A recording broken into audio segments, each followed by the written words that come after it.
Bismillahirrahmanirrahim. Assalamualaikum warahmatullahi wabarakatuh. Alhamdulillahi rabbil alamin. Wassalatu wassalamu ala nabiyyina wa sayyidina Muhammadinil amin wa ala alihi wa sahbihi ajma'in wa dhurriyyatihi wa ummatihi ila yaumiddin wa ba'd. Saudara-saudariku dimanapun kita semua berada, semoga video ini menemui kita semua dalam keadaan sehat, baik, dan dimuliakan oleh Allah Subhanahu wa Ta'ala. Hari ini live spesial. Semula memang tidak dijadwalkan untuk live di pagi hari ini, namun alhamdulillah Allah Subhanahu wa Ta'ala memberikan kelapangan, kesehatan, dan kemampuan bagi kita untuk bersilaturahim. Semoga anugerah yang Allah berikan pada kita semua mampu kita terima dengan cara terbaik untuk meningkatkan ibadah kita kepada Allah Subhanahu wa Ta'ala, khususnya dalam meningkatkan takwa kepada Allah.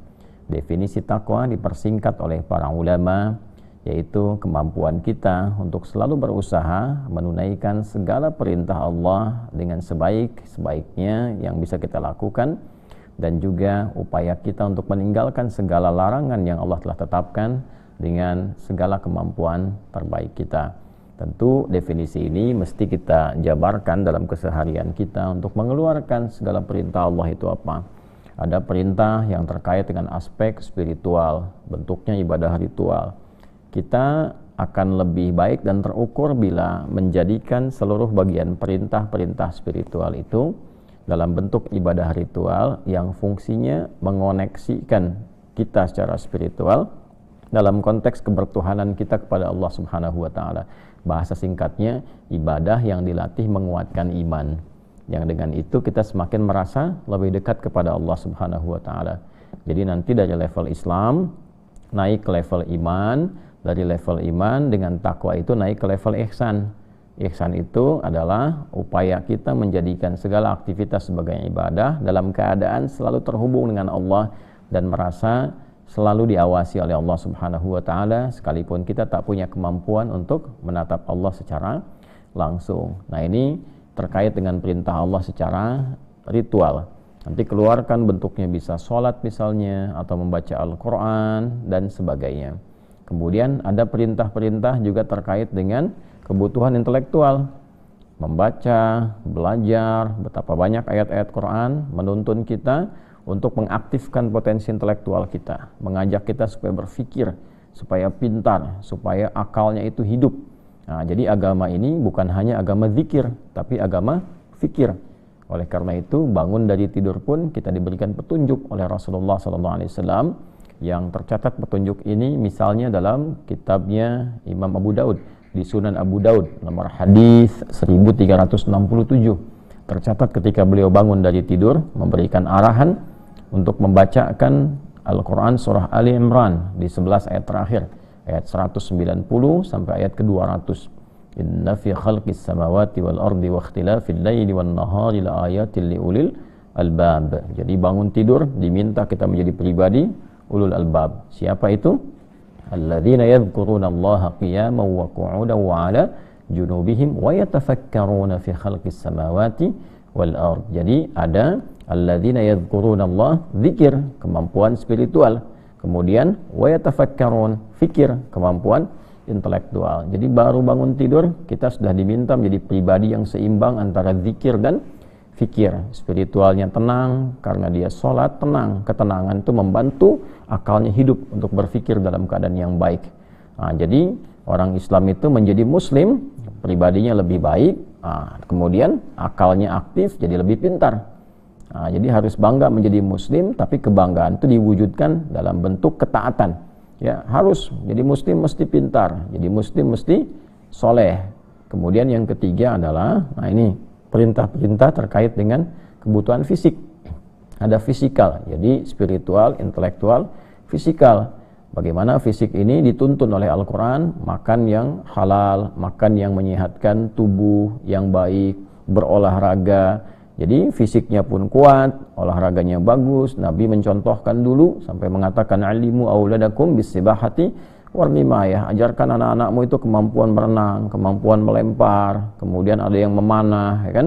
ada yang berkuda, nanti diterjemahkan dengan konteks kekinian, ya melempar, bisa dalam konteks selain memanah bisa menembak misalnya, ya olahraga menggerakkan kaki, dulu ada gulat, misalnya sekarang ada olahraga macam-macam, supaya tujuannya sehat, bukan sekedar menikmati, bukan sekedar main-main, fisiknya dilatih. Makanan, mengapa ada makanan yang diatur, oh ini, dan bukan hanya porsinya, sepertiga untuk makanan, sepertiga untuk udara gitu kan. Nah, tidak hanya kaitan dengan konteks makannya saja, tapi di situ ada nilai-nilai kesehatan. Nah, demikian aturan ini kalau kita bisa jaga dengan baik. Kemudian yang dilarang apa saja secara fisik, ada makanan yang dilarang, ada hikmahnya, ada hikmah keimanan, ada hikmah kesehatan. Ya, kenapa dilarang makanan X misalnya? Itu satu bukti kepatuhan kita kepada Allah secara imani, secara spiritual. Ya, Allah melarang kita melakukan A, itu pembuktian kebertuhanan kita kepada Allah, ya patuh. Karena saya patuh, saya adalah muslim. Nah, ikatan Islam itu dengan frame keislaman kita mengikat kita untuk patuh. Sama saja begini, ya, kita punya ilustrasi walaisa kamitslihi syai', tidak ada yang serupa dengan apapun yang terkait dengan Allah. Anda masuk ke satu sekolah, satu institusi, ada petunjuk, perintah, ada larangan. Ya, di tempat itu tidak boleh melakukan ini. Nah, menunjukkan kalau Anda termasuk di dalamnya, warga di situ, di institusi itu jangan melanggar. Ketika melanggar kode etiknya, di situ menunjukkan bahwa Anda tidak patuh dalam ketentuan. Ya, bisa kena peringatan atau juga menunjukkan bahwa bukan bagian dari warga dimaksud atau bukan bagian dari anggota institusi ataupun tempat ataupun juga keadaan yang Anda masuki. Nah, selalu dalam hukum itu kalau ada yang dikerjakan, juga dalam saat yang sama ada yang ditinggalkan. Itu hukum normal dalam kehidupan. Nah, yang terbaik adalah ketika Allah Subhanahu wa taala membuat hukum yang itu pasti ada irisan-irisan kebaikan untuk kita semua selaku hambanya. Karena Allah yang mencipta kita, Allah tahu tentang kita. Ini yang boleh, itu yang nggak boleh. Nah, nanti kalau kuat spiritualnya melahirkan karakter, namanya karakter moral. Itu yang sering disebut dengan integritas. Karakter takwa, kalau dalam bahasa Al-Quran, dalam bahasa hadis itu karakter takwa. Ittaqillaha haitsuma kunta. Bertakwalah kepada Allah dimanapun engkau berada. Supaya apa? Supaya lahir karakter moral, punya integritas. Nanti ini akan membimbing karakter intelektual. Jadi pintar diisi dengan integritas yang bagus, maka melahirkan maslahat. Ya, melahirkan kebaikan-kebaikan. Ada orang yang bagus intelektualnya, cepat berpikirnya, tapi moralnya tidak baik, tidak ada integritas. Nah, pasti juga kepintaran ini akan berpotensi diarahkan pada hal-hal yang bukan hanya tidak bermanfaat, tapi bisa merusak. Ya, bisa apa? Bisa merusak. Bisa tindakan-tindakan menyimpang, tindakan kriminal, dan semakin pintar kriminalitasnya nanti semakin berbahaya. Ya. Nah, dari karakter intelektual melahirkan karakter kinerja, fisik bekerja. Mata bekerja, mulut bekerja, tangan, sampai ujung kaki. Jadi dibimbing oleh integritas, karakter moral, melahirkan rumusan-rumusan cepat dan istimewa, karakter intelektual, dieksekusi oleh fisik, karakter kinerja. Nah, itu baru bangun tidur, kita sudah dibimbing menjadi pribadi yang mampu mengintegrasikan tiga bagian itu secara baik dalam hidup. Singkatnya, tiga itu diperas menjadi satu kata, yaitu takwa. Nah, itulah sebabnya kenapa kalau kita gali kata takwa dalam Al-Quran, seringkali kita temukan di situ ada perintah, ada amal soleh, ada iman, ya, yang pada akhirnya membawa kita pada suasana yang lebih baik dalam tiga bagian secara utuh yang melekat pada diri kita. Nah, ini berlangsung setiap waktu. Nanti ada pelatihan-pelatihan di bulan-bulan tertentu dengan nama tertentu untuk melahirkan penguatan pada tiga bagian yang dimaksudkan. Bila di pertemuan lalu kita telah berupaya mengelaborasi, mendalami tentang pengertian, kedalaman, hikmah bulan Al-Muharram. Nah, saat ini memasuki bulan Safar, kita akan coba secara singkat dan padat juga menggali apa yang terjadi di bulan Safar ini, hikmah apa yang bisa kita dapatkan, keistimewaannya apa, pedoman kehidupannya seperti apa. Nah, teman-teman sekalian, penamaan bulan di dalam kalender Islam, nama-nama itu sesungguhnya sudah ada sebelum era Nabi Muhammad SAW. Biasanya orang-orang Arab itu memberikan nama pada satu perjalanan kehidupan di lingkup kehidupan sosial masyarakat Arab dengan kejadian-kejadian yang berlangsung di masa itu, baik terkait dengan nama bulan pun demikian dengan tahun. Ya, misalnya di tahun itu terjadi serangan dari pasukan Abrahah yang datang dengan satu hasrat yang tinggi untuk melakukan tindakan kriminal besar, ya, ingin menghancurkan Ka'bah dengan pasukan bergajah yang kemudian kita ketahui secara viral dihancurkan oleh Allah Subhanahu wa taala dengan pasukan burung-burung ababil, gitu kan, yang dikirim langsung oleh Allah Subhanahu wa taala. Maka tahun peristiwa itu disebut dengan tahun gajah, yang dalam bertepatan di peristiwa itu selang beberapa saat lahirlah Rasulullah SAW, sehingga seringkali disebut kelahiran Nabi disebut dengan tahun gajah untuk menunjukkan ada peristiwa yang terjadi di masa itu. Pun demikian dalam penamaan bulan-bulan yang kelak nama itu di era-era Islam diabadikan untuk menunjukkan perubahan hikmah yang terkandung di dalamnya dan memberikan kesan-kesan panduan positif kepada kita semua. Nah, di bulan Al-Muharram pernah saya sampaikan di pertemuan-pertemuan lalu bahwa makna ini pun memberikan pengertian tentang konsensus yang terjadi di masyarakat jahiliyah.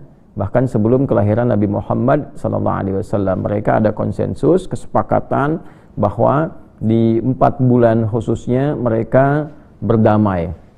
Ya, mereka melakukan genjatan senjata untuk yang berperang, kemudian melakukan kesepakatan damai, tidak boleh ada pertengkaran, tidak boleh ada perselisihan. Nah, 4 bulan ini 3-nya itu berurutan, Dzulqa'dah, Dzulhijjah, dan bulan pertama Al-Muharram. Yang keempat kemudian Rajab. Maka segala jenis perbuatan Muharram, ya, yang terlarang, yang tidak dibenarkan, hukumnya itu haram, maka pada saat itu mereka bersepakat harus ditinggalkan. Maka bulan pertama untuk meninggalkan itu diberi nama dengan Al-Muharram. Nah, ini pada asalnya teman-teman sekalian. Nah, kemudian pada bulan Safar itu banyak sekali penduduk di lingkungan sekitaran Hijaz, kalau kita katakan, ya, di kekinian itu kita dapati misalnya lingkaran seputaran Mekah, seputaran Madinah, gitu kan, dan sekitarannya. Nah, itu banyak penduduk-penduduk yang mulai keluar untuk mulai merantau, mulai keluar. Nanti menjadi risalah biasanya digunakan untuk keluar untuk mengalami aktivitas-aktivitas tertentu. Nah, maka dengan kondisi seperti itu, penduduk yang tadinya itu padat, penduduk yang tadinya itu banyak berinteraksi di dalam wilayah, kalau kita dalam negeri, karena banyak mulai keluar, maka terlihat sedikit-sedikit mulai kosong daerahnya. Jangan dibayangkan seperti kita, ya, RT, RW, kecamatan misalnya, atau sebelumnya kelurahan yang banyak orangnya. Nah, ini kan komunitasnya tinggal suku A, suku B, jadi kalau pergi beberapa terasa mulai kosong. Nah, dalam bahasa Arab, kosong itu namanya sifar. Ya, sifar, sad, fa, kemudian ra. Maka bulan orang yang mulai beraktivitas, mulai keluar itu dinamakan dengan Safar untuk menunjukkan banyaknya orang keluar untuk merantau, sehingga seakan-akan daerahnya itu kosong dari penduduk, ya. Ini diilustrasikan menunjukkan satu keadaan sebagian mewakili keseluruhannya, atau sinekdok pas prototo, dia menunjukkan seakan-akan kosong, gitu, ya, padahal masih ada beberapa bagiannya. Nah, ini di era-era jahiliyah. Dan ada juga isu-isu yang berkembang pada masa itu yang terkait dengan Safar, bahwa ini orang-orang pergi, kemudian juga mereka punya mitos-mitos di bulan Safar itu yang nanti kita akan lacak di dalam perjalanan sejarah, yang informasinya ini keunggulan di dalam Islam itu divalidasi oleh para cendekiawan kita, para cendekiawan yang punya keimanan kuat, yang punya kemampuan berpikir yang sangat dalam, fisiknya juga prima. Ya, mereka disebut dengan ulama namanya, disebut dengan ulama. Maka mereka meneliti informasi ini dari siapa. Syaratnya ketat sekali untuk meneliti ini. Ya, dari siapa, yang menerima siapa, sampai divalidasi. Ya, dicek kebenarannya apakah betul tersambung kepada Nabi sallallahu alaihi wasallam ataukah tidak.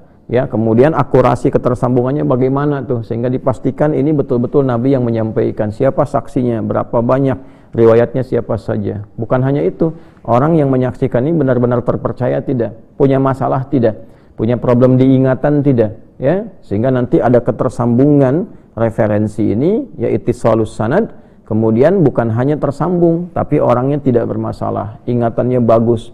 Mattasala isnaduhu binaqlil adli ad-dhabiti anil adli ad-dhabiti min ghairi syuzudzin wala illatin qadihah. Itu definisi ketersambungan informasi dari Nabi yang dipastikan benar dengan pola-pola tadi, 5 syaratnya. Itu yang kelak kemudian dikenal dengan hadis sahih. Nah, itu kita sangat bersyukur bahwa itu semua hadir di dalam Islam untuk menjaga keutuhan, kebenaran dan orisinalitas ajaran ini dipastikan bersumber dari Nabi Muhammad SAW. Teman-teman non Muslim silahkan boleh belajar, ya, cek tentang Islam misalnya. Ada nggak agama yang disandarkan kepada Rasulnya eksis, tempat lahirnya diketahui, sejarahnya ada, tempat meninggalnya pun ada, kuburannya ada sampai dengan sekarang, sahabat-sahabatnya tercatat dalam sejarah, wujud asli, nyata, dan semua ajarannya sampai terhubung sampai ke kita, dan itu bisa dilacak dengan urutan informasi. Setiap orang yang menyampaikan di zamannya itu profilnya ada, lengkap, bahkan dikodifikasikan,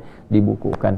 Nah, ini dalam Islam seperti itu untuk menjaga kemurnian, sehingga tidak ada orang yang tiba-tiba kemudian memberikan pedoman agama, tiba-tiba memberikan fatwa tertentu dari pemikirannya sendiri. Nah, itu di Islam terjaga pada nilai-nilai demikian. Nah, di bulan Safar ini teman-teman sekalian, kita akan lacak nanti kebiasaan-kebiasaan di masa jahiliyah yang itu terus berlangsung sampai era kehidupan Nabi sallallahu alaihi wasallam. Dari mulai lahir, Nabi kemudian melakukan risalah perbaikan, menyampaikan risalah rabbaniyah, petunjuk-petunjuk wahyu dari Allah Subhanahu wa taala, yang kemudian perjalanan itu menjadikan semua peristiwa ini terangkum seluruh wahyunya. Kemudian bahkan selain disampaikan di keunggulan kembali dalam Islam dalam bentuk riwayat yang, nah ini tolong dicatat baik-baik ya, riwayat yang dibacakan dari hafalan. Nah ini kemudian dikuatkan kelak dalam bentuk tulisan.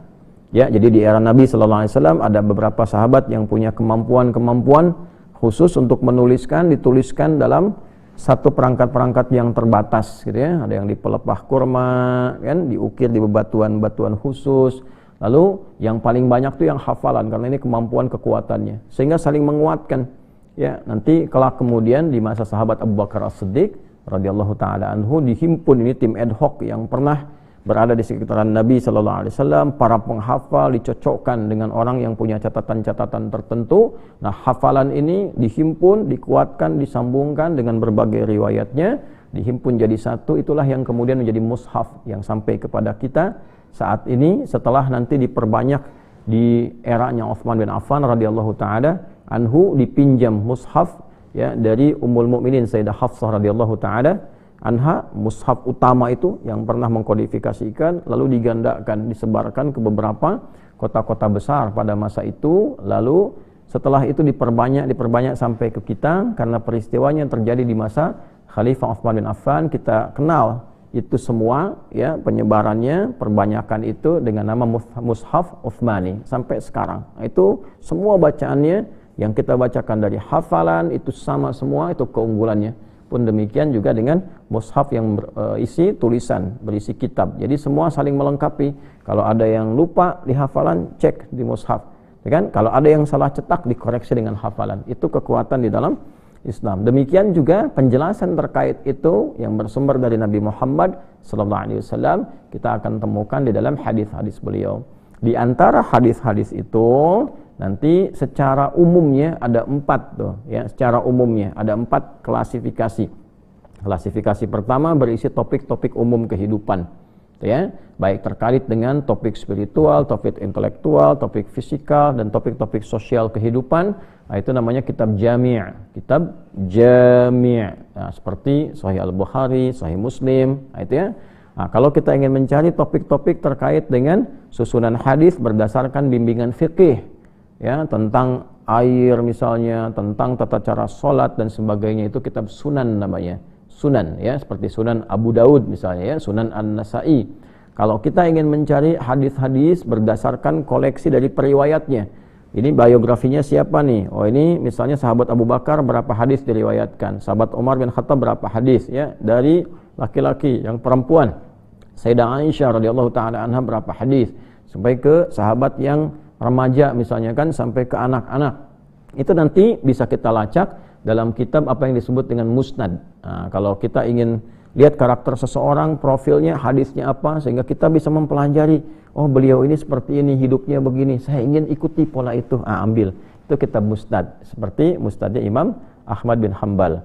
Kemudian yang keempat itu ada mu'jam, ya. Kalau kita ingin mencari indeks-indeks hadis susun berdasarkan misalnya urutan-urutan abjad dan seterusnya, ya, sebelum ada Google itu ya, kita bisa urutkan itu untuk menemukan nih, ya, spesifikasi hadis-hadis tertentu. Nah, itu disebut dengan mu'jam.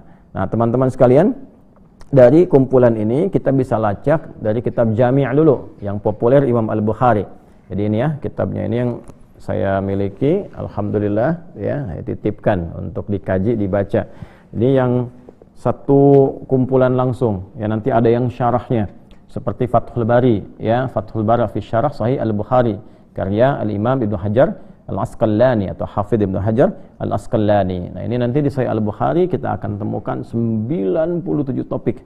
Setiap topik nanti dibagi subtopik lagi. Nah, kayak ini misalnya tentang safar, kita akan temukan di topik yang ke-76, Kitabut Tibbi, ya, topik terkait dengan kesehatan, topik terkait dengan masalah-masalah sosial yang diberikan kemudian solusinya oleh Nabi sallallahu alaihi wasallam. Nah, subtopik yang ke-44, hadis nomor 5757.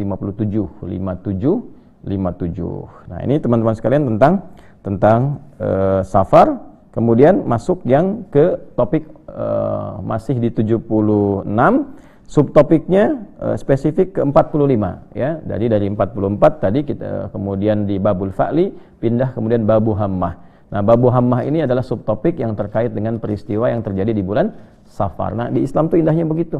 Jadi ada keterangan dalilnya, ada nasnya, ada sejarahnya, ada perjalanannya, ada catatannya. Nanti terakhir ada pelajarannya. Ya, jadi saya tegaskan kembali, topik nomor 76, Kitabut Tibbi, kemudian subtopik nomor 45, Babu la hammah, babun la hammata, gitu ya. Bab yang menjelaskan penolakan isu atas mitos tersebarnya penyakit. Nah, ada apa di dalamnya? Mari kita baca. Jadi baca suasana di era jahiliyah sudah saya terangkan. Nanti ada juga peristiwa negatif mitos yang tersebar sampai ke zaman Nabi, kita ulas. Nah, untuk menolak hal itu semua, apa petunjuk Allah kepada Nabi? Itu yang jadi pedoman kehidupan kita. Bismillahirrahmanirrahim. Qala al-muallif rahimahullah wa huwa al-Imam al-Bukhari, berkata dan menyampaikan Imam Al-Bukhari kepada kita semua, semoga Allah menyayangi beliau dan memberikan tambahan-tambahan cahaya kepada beliau. Haddatsana Muhammad ibn al-Hakam, haddatsana an-Nadhr, akhbarana Israilu, akhbarana Abu Hasin an Abi Salih an Abi Hurairah radhiyallahu taala anhu anin Nabi sallallahu alaihi wasallam. Nah, ini keunggulan di kita, alhamdulillah kita syukuri dalam Islam, agama kita terjaga walaupun informasinya informasi seputar peristiwa di masyarakat, terus komen Nabi apa, tapi itu selalu ada silsilah, ya, selalu ada sanad namanya. Orang-orang meriwayatkan dari siapa, dan setiap orang ini bisa ditelusuri, ditemukan profilnya. Nah, nanti ada kitab lain yang membahas tentang ini. Yang paling populer misalnya ada Syiar A'lam Nubala misalnya kan. Nah, Syiar A'lam Nubala ini ditampilkan oleh Imam Adz-Dzahabi. Ya, bahkan nanti saking viralnya dicetak dalam 4 percetakan itu. Ya. Nah, ada yang Darul Fikr, ada kemudian juga Muassasah Risalah. Nih, Muassasah Risalah ini cukup menarik nih. Muassasah Risalah ini ditahqiq oleh Syekh Syuaib Al-Armad, kemudian banyak menyebar di kita, kurang lebih ada 30 jilid, satu jilidnya itu hampir 600 halaman. Gitu ya. Nah, teman-teman, kembali lagi ke sini ya. Nah, ini enak kalau ngaji kitab nanti ingat satu referensinya apa, ingat ini referensinya apa. Ini ngaji kitab tuh enaknya begitu. Ya, kalau di pesantren lebih enak lagi. Kadang-kadang kita perpustakaan ambil kitabnya, tunjukin satu-satu gini, analisis hadis. Bukan hanya hadisnya apa dicari, caranya begini. Nanti kalau kita ingin meneliti rawinya, periwayatnya, kitabnya apa misalnya Jarh wa Ta'dil, misalnya kan ada Mizanul I'tidal, ada Tahdzibut Tahdzib, Taqribut Tahdzib, macam-macam keluarin. Setelah itu nanti setelah tahu periwayatnya itu tidak bermasalah, baru ke isinya. Isinya pun nanti digali lagi, memahaminya seperti apa. Ini keindahan di dalam Islam sehingga melahirkan disiplin ilmu. Dalam ilmu hadis nanti ada ilmu riwayat, ada ilmu dirayah. ya. Wallahu a'lam bissawab. Ini anin Nabi sallallahu alaihi wasallam, informasi dari Nabi sallallahu alaihi wasallam, beliau menyampaikan qala, ya, la adwa, ya, tidak ada mitos tentang penyebaran wabah itu. Wala tiyarata, tidak ada atau tertolaklah mitos penyebaran tentang kesialan itu. Ya. Wala hamata, dan tidak ada mitos tertolaklah penyebaran informasi yang menyesatkan tentang pengaruh burung malam yang membawa kesialan. Wala safara, disebutkan, dan tertolak pula tidak ada mitos yang menyebutkan bahwa safar bulan sial, ya. Disebutkan juga riwayat ini di dalam hadis riwayat Muslim nomor hadis 2220.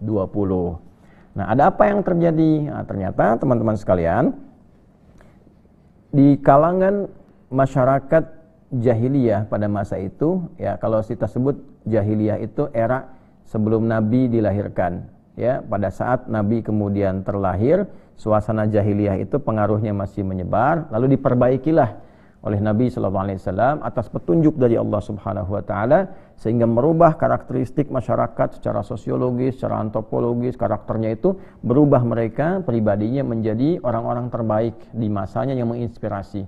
Dalam bahasa Al-Quran disebut dengan khairu ummah, yaitu turunnya Quran surah ketiga Ali Imran ayat 110. Kuntum khairu ummatin ukhrijat linnas. Kapan jadi khairu ummah ukhrijat linnas itu? Orang terbaik yang pernah berkehidupan di bumi. Ya, ketika ta'muruna bil ma'ruf wa tanhauna 'anil munkar wa tu'minuna billah.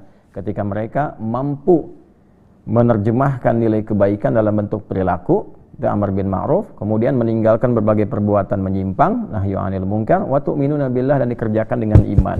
Nah, ini maka menjadi yang terbaik. Jadi kalau kita ingin jadi sekarang orang terbaik di masanya, harus mampu berintegritas, mengerjakan segala kebaikan. Jadi dalam kehidupan profesi apapun berusaha menampilkan integritas jadi yang terbaik, ya, terjemahkan, bekerja yang terbaik, bekerja dengan, ya, segala bentuk dedikasi pengabdian yang maksimal dengan nilai kebaikan, tapi juga mencegah penyimpangan. Jadi apapun, saya jadi ustadz misalnya kan, jadi kiai, ya, menampilkan yang terbaik, ngajar, berusaha yang baik, yang ikhlas, menghindarkan diri dari sesuatu yang tidak Allah sukai, larangan-larangan, misalnya ria, cari popularitas, mencari materi duniawi misalnya kan, menampilkan upaya keunggulan-keunggulan sehingga menjadikan orang-orang itu hanya terpusat pada kita. Itu sesuatu yang tidak baik. Nah, demikian pula mungkin ada yang di birokrasi, ada yang di diplomasi, ada yang menjadi tentara, polisi, jaksa, hakim, menteri, sampai ke level presiden dan seterusnya, ya. Maka sepanjang ini dia, sepanjang menjadi seorang muslim, ingin jadi baik, bangsanya ingin baik, negaranya jadi baik, maka semuanya, pejabat dengan rakyatnya itu harus menampilkan integritas, berusaha menampilkan yang terbaik dan mencegah dari penyimpangan. Dan poinnya, lakukan itu karena Allah, ya, karena iman. Nah, ini supaya tidak pamrih. Kalau karena proyek, nanti proyek nggak ada, nggak baik lagi, ya kan? Kalau ada proyek jadi semangat, nggak ada jadi nggak baik lagi.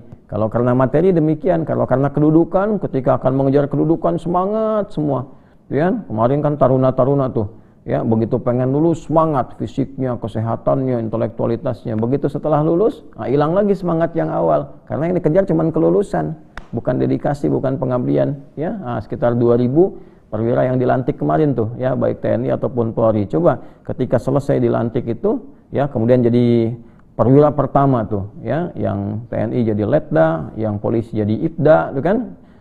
Jadi ketika jadi letnan 2, inspektur 2, gitu kan, inspektur polisi 2. Nah, itu sebelum naik lanjutan ke atasnya, coba untuk mendapat itu kan ada disiplin, ada kekuatan intelektual, ada pengorbanan. Nah, itu kan latihan untuk dipakai setelah itu. Apakah setelah lulus digunakan lagi atau tidak? Nah, ini problem. Kalau semua kemampuan dikeluarkan hanya untuk mengejar duniawi, ketika duniawi itu merasa sudah dapat, hilang kemampuan itu. Maka bagaimana caranya? Lakukan karena Allah, karena iman kita, karena kita punya sifat bertuhan. Maka nggak ada pamrih, karena hubungan kita terkoneksi dengan Tuhan.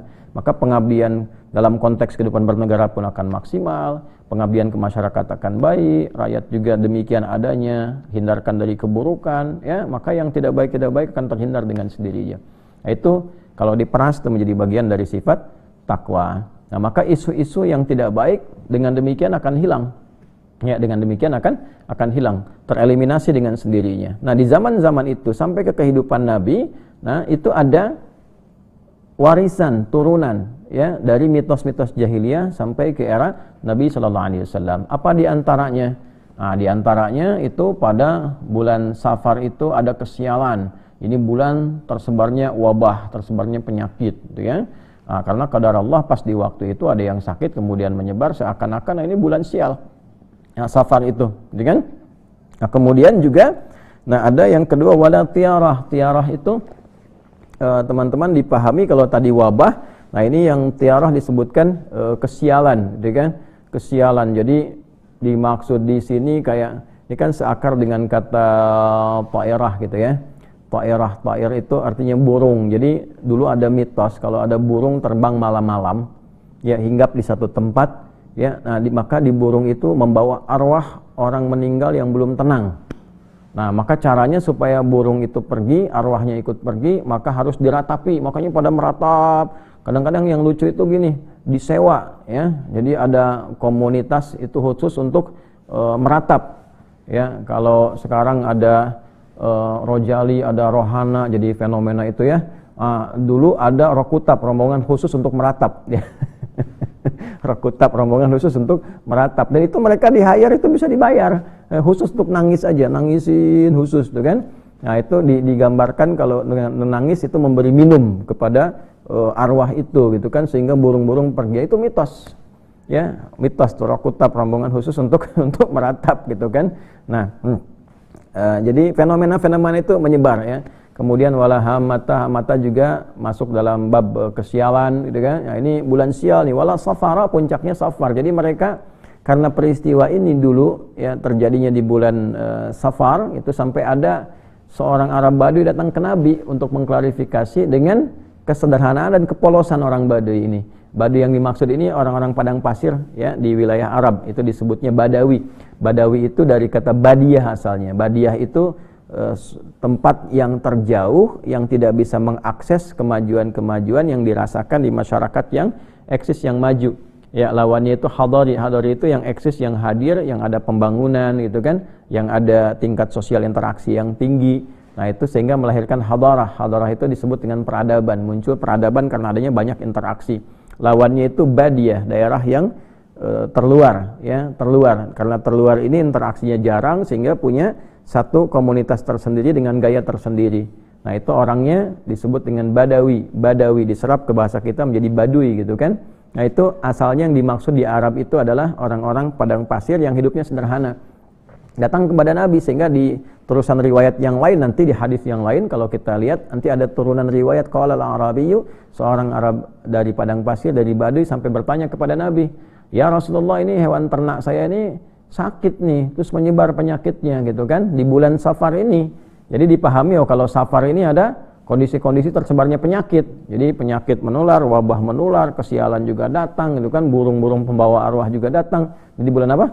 Safar. Maka Nabi mengklarifikasi ya, coba dicek ini, dapat ini penyakit wabah untuk hewan ini dari mana ya.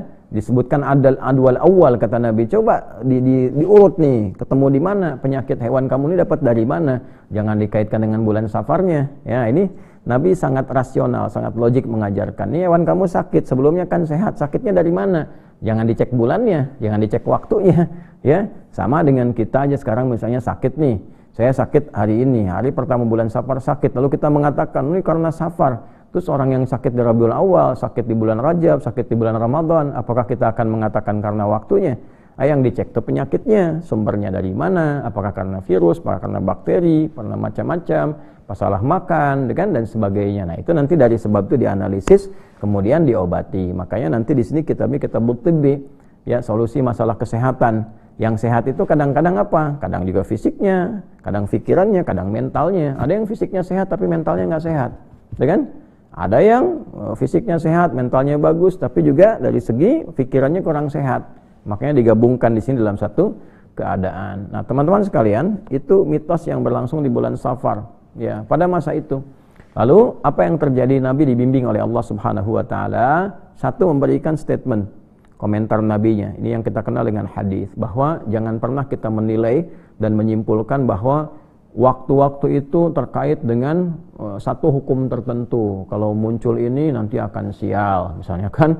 Terus ini waktu yang bagus. Nah, itu dikoreksi oleh Nabi sallallahu alaihi wasallam. Semua waktu ditampilkan oleh Allah Subhanahu wa taala. Netral, waktu itu netral, ya. Malam ketemu malam lagi, 24 jam berputar seperti ini. Ada siang, ada malam, netral saja. Perilaku kita yang membentuk sebuah peristiwa, keadaan, sehingga melahirkan informasi yang menumbuhkan kesan pada peristiwa itu. Ya kan? Nah, jadi kadang-kadang dari kesan itu muncul bagus dan tidak bagus. Ya, misalnya ada peristiwa bagus kemerdekaan kita di tanggal 17 Agustus 1945. 17 Agustusnya kemudian menjadi inspirasi. Hari kemerdekaan, semua bergembira, ingat lagi perjuangan. Ini bagus nih waktu kita berjuang, ya. 17 Agustusnya sebagai tanggal, sebagai waktu dia netral. Cuma ketika ada perjuangan di situ, ada kemerdekaan, ada pengorbanan, ya, ada berbagai bentuk keteladanan, diambil itu sebagai inspirasi. Ya, di sisi lain misalnya ada peristiwa terjadi yang tidak baik, misalnya di tanggal yang lain, ya tanggal tertentu ada peristiwa yang tidak bagus, ya diambil tahunnya misalnya untuk menunjukkan peristiwa yang terjadi itu. Seperti tahun kelahiran Nabi disebutnya tahun gajah kan? Untuk apa? Untuk menunjukkan ada peristiwa yang tidak elok, yang tidak layak untuk ditiru. Ya, ada orang dengan segala keserakahannya, ya serakah nomik gitu ya, serakah ingin menguasai berbagai hal itu. Pada masa itu namanya Abraha. Ingin menghancurkan Ka'bah, dia bawa pasukan, ya pakai dulu alat transportasi terkuat berupa gajah, ingin menghancurkan. Lalu oleh Allah tuh diberikan lawan yang terkecil, ya, yaitu burung ababil, burung-burung kecil bawa batuan-batuan, ya, yang disebutkan oleh para ulama diambil dari neraka, kemudian itu diturunkan, dijatuhkan. Ya, jadi yang besar dikalahkan oleh yang kecil hanya karena kuasa Allah kan, untuk menunjukkan ya Allah kuasa. Ya, penjaga itu semua. Nah, maka disebutkan tahun gajah untuk menunjukkan bukan tahunnya yang salah, ya, tapi perilakunya yang keliru. Jangan sampai ada perilaku seperti ini terjadi di masa depan, ya, karena keserakahan ingin mendapatkan segala hal ditempuh dengan cara yang salah. Biasanya itu akan hancur dengan hal-hal yang kecil. Ya, dulu kan Namrud juga sama, betapa jahatnya, betapa luar biasanya, tapi dikalahkannya oleh apa? Allah cuma kirimkan satu nyamuk kan, itu pun nyamuknya nyamuk yang terlihat cacat secara medis, satu sayapnya itu putus gitu kan, masuk ke telinga, nah, kemudian selesai, matinya kan pakai nyamuk aja, kirimkan, ya, mengaku Tuhan mati sama nyamuk untuk jadi legasi ke depan. Nah, Tuhan matinya sama nyamuk, nyamuknya nyamuk cacat gitu kan. Nah, ini untuk memberikan satu gambaran gitu ya. Nah, sama Firaun pun begitu, ketika Firaun jumawanya luar biasa kan tenggelam, ditenggelamkan, selesai, ngejar, tenggelam, sehingga nanti jadi kesan ke depan, itu ada Tuhan kok tenggelam gitu kan. Nah, jadi Allah itu kalau ada peristiwa-peristiwa yang ditampilkan dengan besar, ya, dengan nilai kemanusiaan yang menghadirkan nafsu yang luar biasa, biasanya diselesaikan dengan hal-hal kecil untuk menunjukkan bahwa kekuatan nafsu itu rendah di hadapan Allah. Nah, ini balik terkait dengan safar, teman-teman sekalian. Nah, jadi Nabi memberikan komentar supaya umat Islam itu berpikir rasional. Ada kewarasan berpikir, ada kesehatan berpikir, bahwa ayo, yang bagus itu susun agenda, semua waktu itu netral, susun agenda yang baik.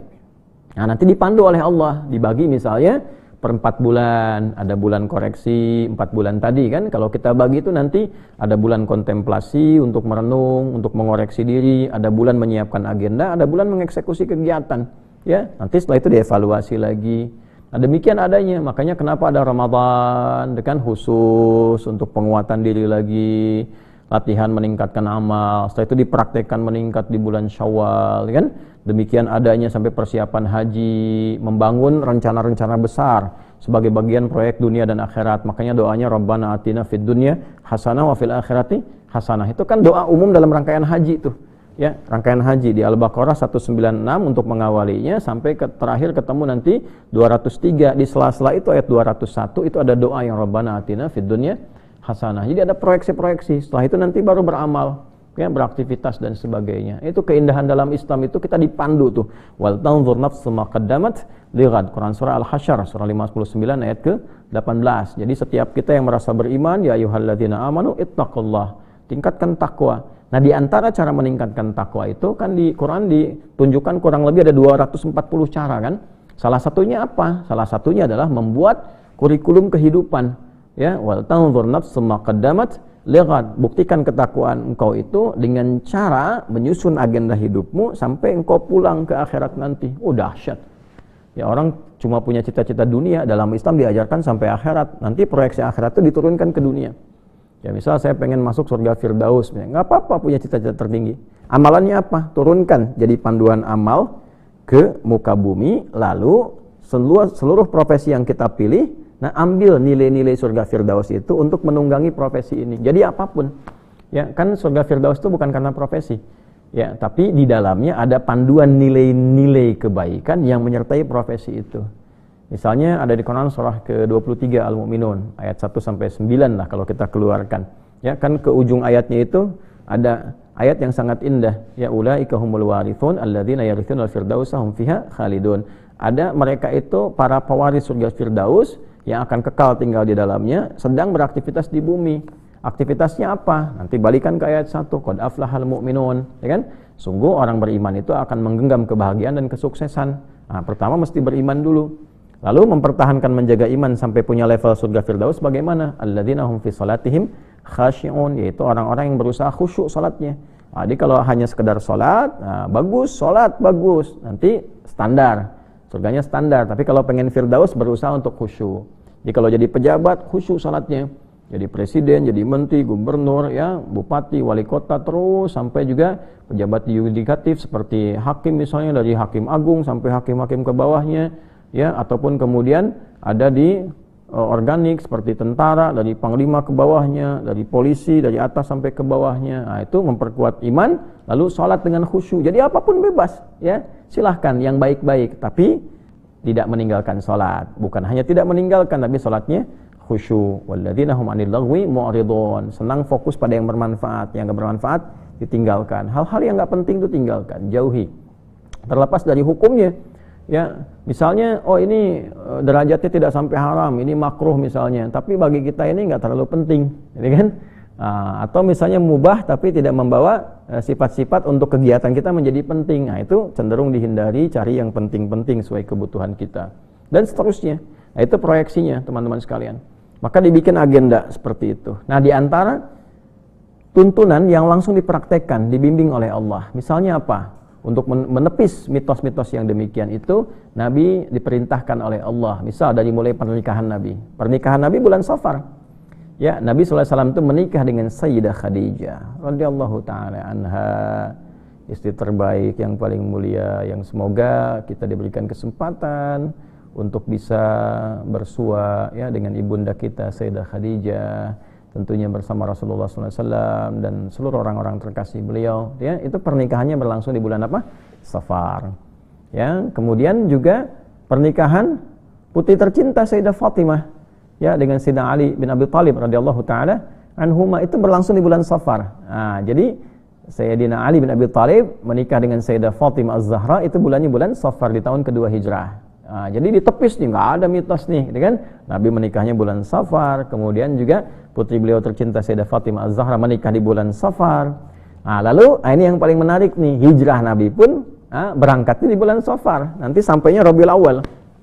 Ya, berangkatnya Safar. Ada yang bahkan detil, ya, melacak sehingga melahirkan angka 27 Safar gitu perjalanan itu. Ya, jadi beliau berangkatnya bulan Safar untuk menunjukkan nggak ada bulan kesialan itu, berangkat Safar. Ya, sampai kemudian di bulan Rabiul Awal. Jadi banyak peristiwa-peristiwa yang terjadi. Bahkan Khalid bin Walid tuh panglima besar, masuk Islamnya bulan Safar.